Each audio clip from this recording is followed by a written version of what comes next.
Mana lagi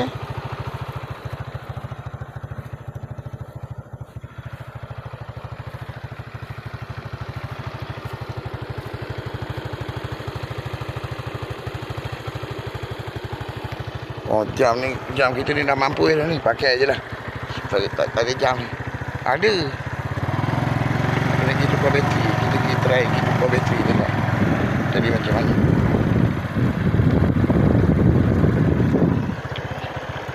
Apa perasaan selepas tukar bateri jam? Misi eksklusif ni. Tak dapat digambarkan, tak dapat dijual beli dalam produk mi segera. Kan? Itu mungkin tidak dapat dijual beli dan tidak dapat diperisiakan dengan produk mi segera, kan? Penukaran bateri jam. Ke jadi macam mana? Ke ada yang lebih indah sekali lagi?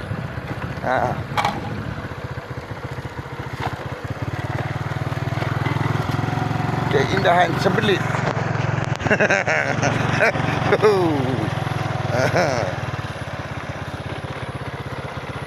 Keindahan sebelit.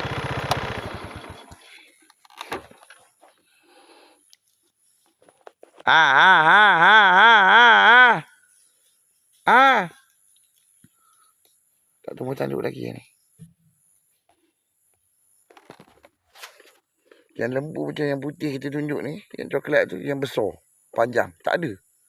Muda lagi yang tu.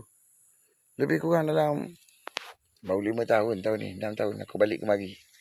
Dia nak hilang. Right. Ini mungkin sedikit haji. Kita nak tengok dia punya jualan, hasil jualan, pendapatan lumayan daripada scam. Scammer angin tu. Daripada scammer darat tu kan.